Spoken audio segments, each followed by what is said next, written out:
wananchi wamekuwa wakiondolewa katika maeneo yao au ardhi yao kuchukuliwa kwa ajili ya kupisha shughuli na miradi ya maendeleo bila kulipa fidia inayostahili na kwa wakati. Kwa kuzingatia malalamiko hayo, kamati yetu imependekeza ibara inayokataza dhuluma katika mfumo wa umiliki na matumizi ya ardhi. Vile vile, mwananchi asiweze kuchukuliwa au kunyang'anywa ardhi yake na kupoteza haki zake za msingi kabla ya kulipa fidia stahiki na kwa wakati mwafaka. Mheshimiwa Makamu Mwenyekiti, kumekuwa pia na migogoro muda mrefu baina ya wawekezaji katika ardhi na wananchi. Ili kuondoa migogoro hiyo, kamati yetu imependekeza iwepo ibara inayohusu uwekezaji katika ardhi. Aidha, mapendekezo ya ibara hiyo Mheshimiwa Kengele, umesikia sasa hivi? Basi nikuombe Mheshimiwa Mwenyekiti nihitimishe tu kwa sababu nimeshaelewa. Nihitimishe tu. Naomba Mheshimiwa Mwenyekiti, kama yalivyoandikwa kwenye ripoti ya kamati namba 1 yote yaingizwe kwenye Hansard kama yalivyo. Kamati namba 11 Mheshimiwa, sio namba 1. Shukuru Mheshimiwa Mwenyekiti, nisishukuru. Napenda Mheshimiwa Mwenyekiti nikushukuru kwa kunivumilia, ijapo muda wangu kweli ulikuwa mfupi, lakini vile vile katika kusimama kwenye kipaza sauti kama hiki na kwenye jumba hili ni ugeni ndio uliokuwa unifanye pengine nitange niende hapa na pale badala ya kumaliza kwa wakati wake. Lakini pia niwashukuru waheshimiwa wabunge wote mliomo humu ndani, na ninawaombeni hoja hii muiunge kwa mkono kwa mia kwa sababu ndio kilio cha wananchi walioko vijijini. Na tunashukuru kwamba sasa tumeshiriki katika kutunga katiba ambayo inayowalinda wananchi kwa ujumla wake. Baada ya kusema haya, maana tumeona kwanza tulikuwa tukisikitika kwamba tulikuwa tunagawanya kwanza madaraka. Mara baada ya kugawanya madaraka, sasa tunaanza na cha kwetu kukiomba. Tunawaomba mtupe pia. Na kushukuru Mheshimiwa Mwenyekiti, naomba kuwasilisha.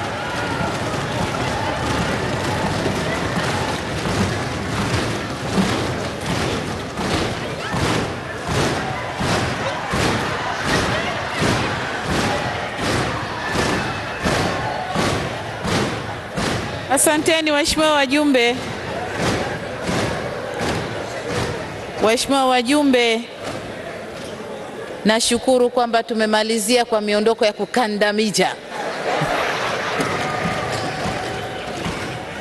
Waheshimiwa wajumbe, nichukue nafasi hii kuwashukuru kwa ushirikiano wote wa siku ya leo, na kwa mashirikiano makubwa tumeweza kumaliza uwasilishaji wa sura hizo ambazo zimepangwa labda zingemalizika kesho.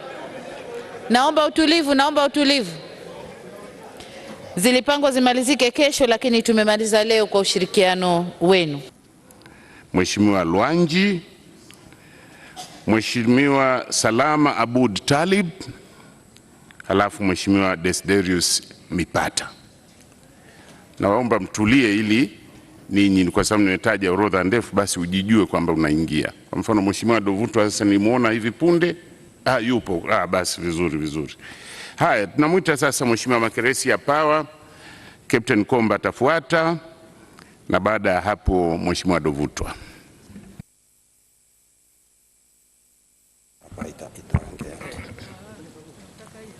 Nashukuru Mheshimiwa Mwenyekiti.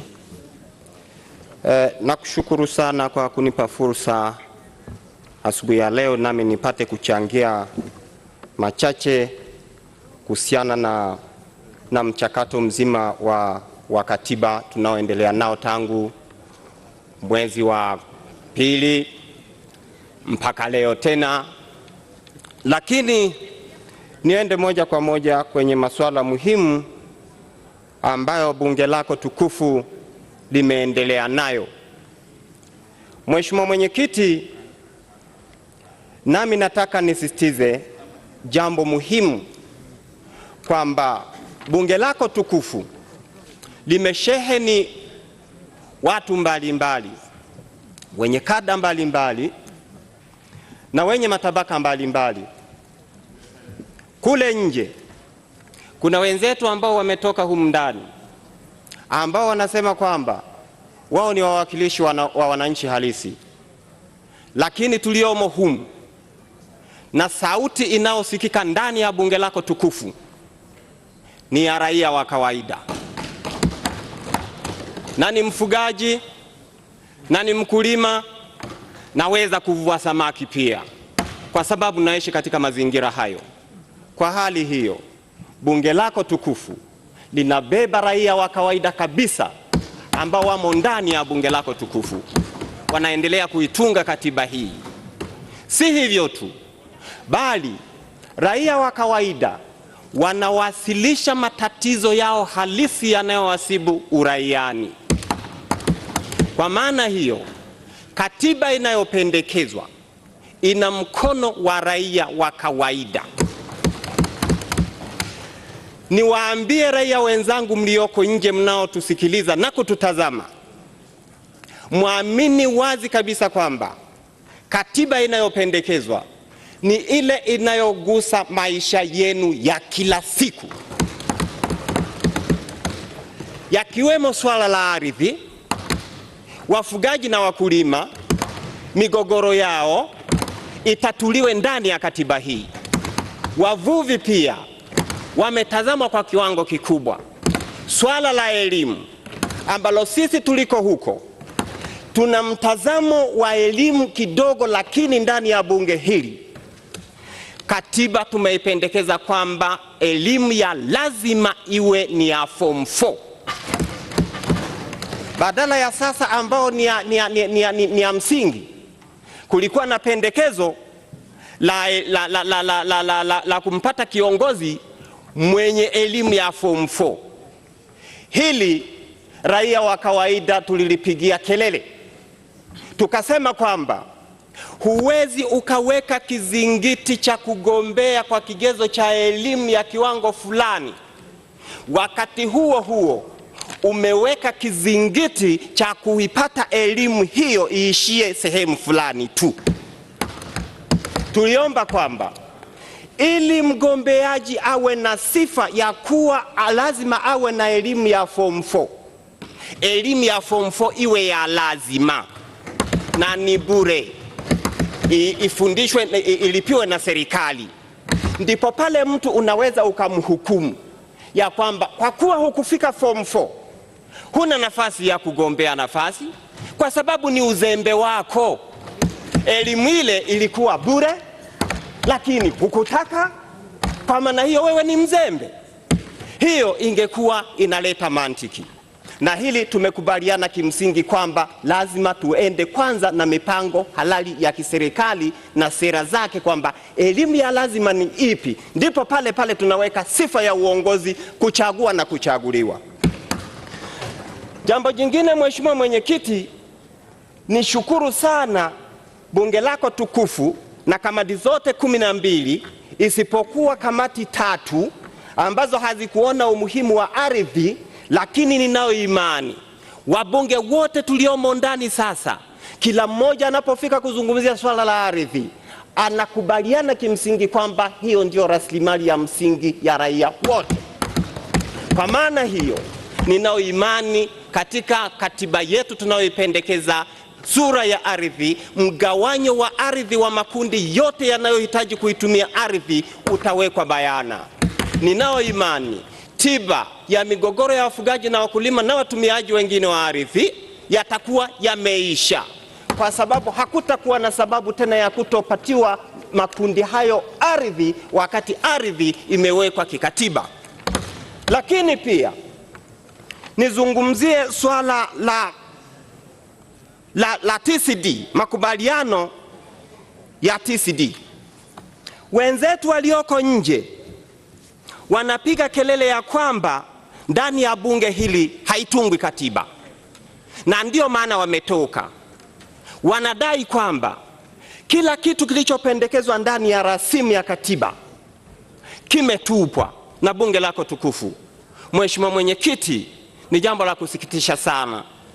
Mambo wanaoyalilia sana kisiasa, lakini pia tumepata taarifa ya kwamba, na taarifa hiyo tukapewa na Mheshimiwa Cheo hapa, kwamba kuna makubaliano rasmi ambao wameyafanya nje ya bunge, na ni watu wachache ambao sasa wamechukua nafasi ya bunge lako Mheshimiwa Mwenyekiti, kuchukua maamuzi ya kuwapelekea wananchi, kitu ambacho kwa upande wetu ninakiona kwamba kinajaribu kuhujumu bunge lako tukufu.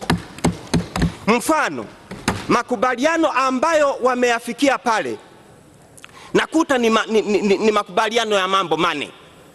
Moja ya mambo hayo Mheshimiwa Mwenyekiti ni ataje moja kwa moja. Kwanza, tume huru ya uchaguzi, mgombea huru, matokeo kuhojiwa mahakamani ya urais, mshindi lazima apate asilimia zaidi ya 50. Yote masuala haya wanasiasa hawa na ndicho kipaumbele chao, lakini si kipaumbele kwa raia wa kawaida. Lakini pia wakaenda umbali wa kudai kwamba makubaliano haya ya maneno matatu yapenyezwe kwenye katiba ya mwaka 77. Hii hapa yaingizwe kwenye katiba ya mwaka 77. Hii hapa katiba hii, waheshimiwa wale, takribani miaka 20 iliyopita katiba hii ilikuwa ikilaaniwa na watu hao kuliko wanavyoweza kumlaani shetani. Leo imekuwaje katiba hii imekuwa nzuri halafu iingiziwe mambo mane tu? Mheshimiwa Mwenyekiti, najua wazi kabisa kwamba wenzetu wana nia ya kuhujumu bunge lako tukufu. Kama makubaliano haya yangekuwa halali, bunge hili linaundwa na makundi matatu. Moja, wabunge wote wa bunge la Jamhuri ya Muungano, wajumbe wa baraza la wawakilishi na wale 201 kutoka taasisi mbalimbali. Iweje TCD wakakae makundi hayo madogo badala ya kutushirikisha hata sisi 201? Makubaliano yao hayana uhalali. Ninapinga wazi kabisa kwamba mambo haya walioyapendekeza haya yasiingizwe kwenye katiba ya mwaka 77, kwa sababu wanaelekea kuhujumu utaratibu mzima wa utunzi wa katiba hii. Kwa sababu mambo hayo walioyapendekeza haya yote yamo kwenye rasimu ya katiba na tumeyafanyia kazi. Kwanza, yote yako kwenye eneo kwenye sura ya 7 yamo, na tumekubaliana na tunaenda kuyapigia kura. Kwa nini wayanyofoe, wayaweke humu kwenye katiba ambao waliilani sana kwamba ndio shetani mkubwa katika nchi hii? Leo shetani huyu amegeuka kuwa Mungu mzuri. Haiwezekani. Mheshimiwa Mwenyekiti, tunaomba kabisa ya kwamba mambo yetu yasijaribu kuhujumiwa. Hiki ni kitu kingine. Tunajua kabisa ni usalama wetu hapa. Kama wanataka kuenda kwenye uchaguzi kabla ya kuisha katiba hii, basi waende kwenye uchaguzi kwa sheria zile zilizopo. Hii watu waachie tuikamilishe, kwa sababu kipindi ni kifupi tu. Sisi wananchi wa kawaida hatuna umuhimu sana na uchaguzi, tuna umuhimu sana na haki zetu kuingizwa kwenye katiba. Tuko tayari kuahirishwa uchaguzi wa mwaka 2015 ili zoezi la kukamilisha katiba hii likamilike, kwa sababu haya maswali yaweka hapa ni kile kilio chao cha kila siku cha kwamba wao wanataka tume huru ya uchaguzi, wanataka wahoji mtu mahakamani alipochaguliwa, wanataka na mambo mengine ambayo kwa kweli si muhimu sana kwa raia wa kawaida. Mheshimiwa Mwenyekiti, masikitiko yangu hayo na yawasilisha kwako, na liomba bunge lako tukufu litoe tamko rasmi kuhusiana na rasimu yetu kunyofolewa na kuwekwa kwenye kipengele kingine, kwa sababu njama yao ipo hapa. Watasema hivi baada ya kuyaingiza hapa: tulitoka ndani ya bunge kwa sababu mambo haya yalikuwa yamekataliwa ndani ya bunge, tukayapigania nje, na ndio maana yameingizwa hapa kwenye katiba ya mwaka 77. Ndio njama yao. Mheshimiwa Mwenyekiti, naliomba bunge lako tukufu litoe tamko juu ya makubaliano hayo. Asante sana Mheshimiwa Mwenyekiti.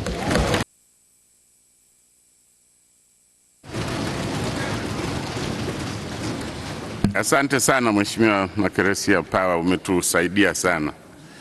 Na kwa taarifa tu ya wananchi, wala sio siri, hayo yote wanayolalamikia yamo ndani ya rasimu ambayo tunaishughulikia hivi sasa.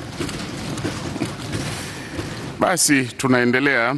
Mheshimiwa Fami Dovutwa. Hapana, Mheshimiwa Captain Komba kwanza, alafu Mheshimiwa Dovutwa. Waheshimiwa, tunaendelea. Nimwite sasa Mheshimiwa Makeresia Power.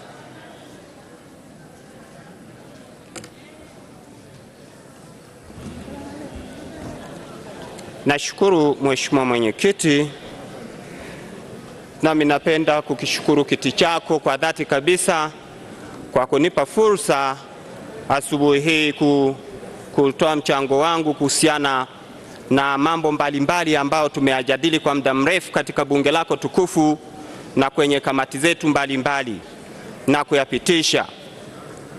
Mimi nizungumzie tu kwenye eneo la sura ya 3 inahusu ardhi, mali asili na mazingira.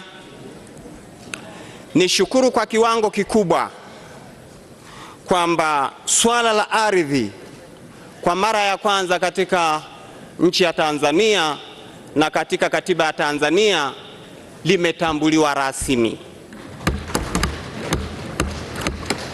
na likatajwa rasmi kwamba ni mali ya Watanzania wote. Hiyo ni faraja kubwa sana Mheshimiwa Mwenyekiti. Lakini nishukuru pia katika eneo hilo, mimi kama mwakilishi wa wafugaji, wakulima, wavuvi, wachimba madini na watumiaji wengine wa ardhi wametokea kwenye eneo hilo kwamba wanayo haki ya kuitumia ardhi ya Tanzania. Tofauti na kwenye rasimu ya katiba tulioletewa kwa mara ya kwanza, kitu kama hicho hakikuwepo kabisa. Sijui kwa nini hakikuwepo, na wakati huo tunasisitiziwa kwamba rasimu ya katiba hiyo ndiyo maoni ya wananchi, wakati maoni ya wananchi na shida za wananchi ni ardhi pekee na hakuna kitu kingine. Nashukuru kwamba kwenye eneo hilo tumeonekana wazi wazi kwamba tuna haki ya kuitumia ardhi ya Tanzania kama raia wa Tanzania. Lakini pia nikienda kwenye sura ya 3, kwenye sura ya 2, kwenye malengo muhimu ambapo ndipo sera za kinchi hutungwa, pia wafugaji, wakulima, wavuvi na wachimba madini wametokea kwenye eneo hilo. Bado wanaendelea kutokea katika rasimu ya katiba inayopendekezwa kwa wananchi. Napo pia natoa shukurani kubwa sana kwa kamati zote zilizolitambua jambo hili na kulipendekeza liingizwe kwenye rasimu ya katiba inayopendekezwa, ili katiba hii ithibitishe kwamba ni katiba ya wananchi wote. Okay. Hii vile vile nizishukuru kamati mbalimbali zilizolijadili swala hili na kutambua umuhimu wake na kukubaliana kwamba tena yalikuwa yakitokea kwa walio wengi na sio kwa walio wachache, ikithibitisha kwamba waheshimiwa wajumbe wote wa bunge la katiba walikuwa wakijali maslahi ya wananchi zaidi.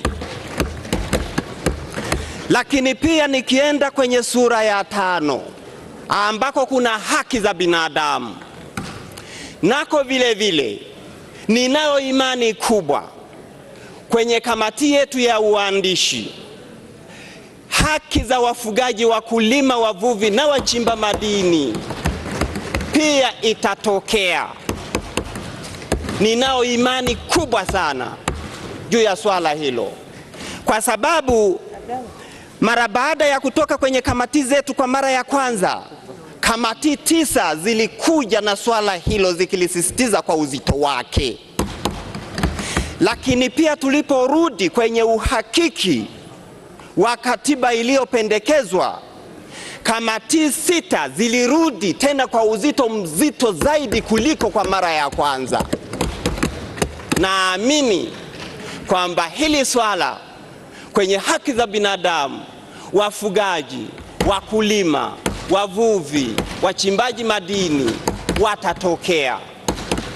Napenda nisisitize swala, Mheshimiwa Mwenyekiti, swala la ardhi ni swala pekee ambalo litakaloleta amani katika nchi hii, na ni swala pekee litakaloleta mvurugano katika nchi hii endapo halitawekewa mgawanyo mzuri juu ya matumizi ya makundi mbalimbali ya nchi hii. Lakini kwa kuwa tumeketi hapa bunge likiwa limesheheni makundi yote, ninao imani kwamba kwa kuwa katiba inatajwa kwamba ni maridhiano na ni mwafaka, inabidi mambo yote haya ya wafugaji, wakulima na wavuvi na watumiaji wengine wa ardhi yawekwe vizuri kabisa, ili sheria zitakapoanza kutungwa ziwe na msingi mzuri wa kuanzia, wapi waanzie na wapi wamalizie. Hii nashukuru kwa kiwango kikubwa sana. Lakini ambacho nataka nikisisitize, Mheshimiwa Mwenyekiti, ni swala la usimamizi wa katiba, utekelezaji wa katiba.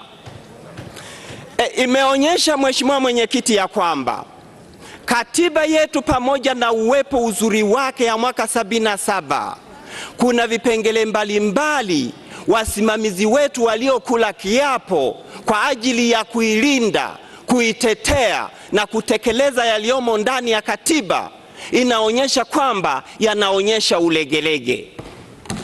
Isije ikatokea katiba tunayotunga hii nzuri sana kwa minajili ya kuwahudumia wananchi, utekelezaji wake ukalegalega.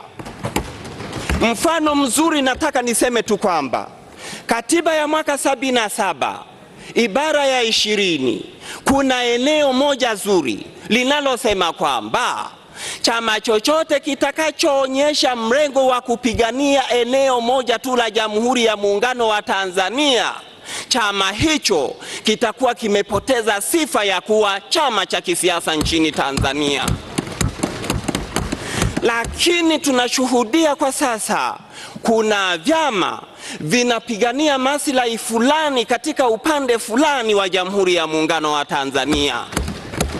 Taasisi husika inayotakiwa kudhibiti jambo hilo, ambao ni ofisi ya msajili wa vyama vya siasa, iko kimya. Lakini pia ibara ya 144 inayotamka ya kwamba ni marufuku mtu, kundi au shirika lolote lile kuanzisha jeshi la aina yoyote ile. Lakini pia imeonyesha kwamba katika Tanzania ibara hiyo inavunjwa wazi wazi. Ni kwamba hili lazima niseme kabisa kama raia wa kawaida na kwa uchungu mkubwa, kwamba hata vyama vya siasa ambavyo vimo katika madaraka na vile vinavyotafuta madaraka vimeanzisha vitu vinavyoonekana kama vya kijeshi. Hii ni kuvunja ibara hiyo moja kwa moja ya katiba ya Jamhuri ya Muungano wa Tanzania. Napata mashaka pengine hata hii katiba tunayoitunga ambao ni nzuri sana, kuna uwezekano isipate watekelezaji na ikaanza kuvunjwa kama inavyovunjwa ya mwaka 77. Mheshimiwa Mwenyekiti, naomba hili kwa taadhima na heshima, viongozi wetu watakaoanza kuitekeleza katiba hii wayazingatie yote ambao tumeweka kwenye katiba hii, kwa sababu kuna vikundi vingi vya kiulinzi. Inapovunjwa katiba, swala la kuzungumzia kuvunjwa kwa katiba huwa halizungumziwi, badala yake huanzishwa kitu kingine cha kuvunja katiba pia. Tumeambiwa ya kwamba tulipokuwa kwenye kamati, swala la ulinzi binafsi lilikuja. Tukaambiwa kwamba kuna makampuni 800 ndani ya Jamhuri ya Muungano wa Tanzania yameanzisha vikundi vya ulinzi. Na ni kweli swala hili linasikitisha sana. Na ndio maana katika nchi hii kuna uwezekano kwenye mikutano yanalipuka mabomu, yanalipuka manini, yanaathiri raia wa kawaida. Hatujui wapi yametoka. Kumbe kuna watu wanaomiliki vyombo vya ulinzi, tena ni watu wakubwa ndani ya utawala wa nchi yetu. Uvunjifu wa katiba rasmi. Sasa ninaomba katiba hii, hilo ndio ombi kabisa. Haya tuliyoyaweka humu ni mazuri sana na ndio yanayotakiwa na raia. Lakini je, watekelezaji ni raia watakaotoka wapi? Ni hawa. Tunachowaomba, bunge litunge sheria madhubuti ya kudhibiti uvunjifu wa katiba ndani ya uongozi wetu. Mheshimiwa Mwenyekiti, baada ya kusema haya, napenda kuipongeza kamati ya uandishi kwa kile inachokifanya, lakini iyazingatie maoni ya wananchi kwa ujumla wake. Napenda nimpongeze sana mwenyekiti wangu wa kamati yangu, Anne Kilango Malechela, kwa kutupa uhuru wa kuongea na tukaongea yote haya mpaka leo tumefika hapa. Napenda kumshukuru mwenyekiti wangu wa muda baba wabeja sana.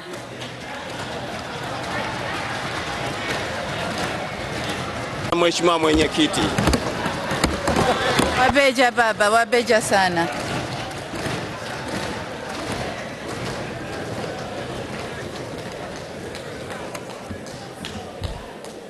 Waheshimiwa, matangazo kidogo basi. Tuna matangazo moja tu la wageni, sijapata matangazo ya kazi. Yatatangazwa jinsi yatakavyokuja. Kuna wageni waheshimiwa wajumbe waliopo ndani ya bunge, na tuna wageni wa Mheshimiwa Gaudensia Kabaka, naye ni zote 157 kwa kura ya ndio. Mheshimiwa Makeresia Power Jibubu. Mheshimiwa Mwenyekiti, kura yangu ni ya wazi kuanzia ibara ya